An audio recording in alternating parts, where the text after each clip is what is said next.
Hey y'all, welcome to my channel. So we're gonna jump right into this puff. So I'm just grabbing my elastic band and placing it around my hair and pushing it upwards. And from this point, I'm just kind of gonna adjust it so it doesn't look lopsided.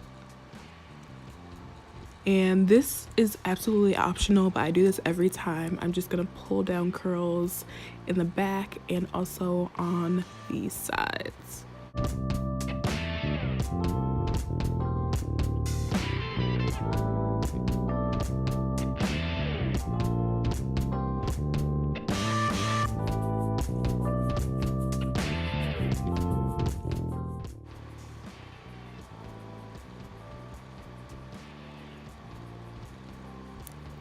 I'm now going in with my curls edge control paste, and I'm just gonna slick those edges a little bit. Y'all know I don't do this often, I just chose to do it today.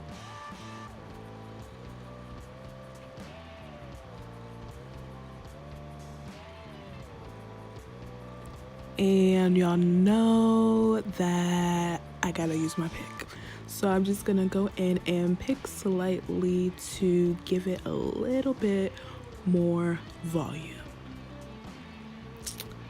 And yeah, that's it. So thanks for tuning in, and I'll see y'all later.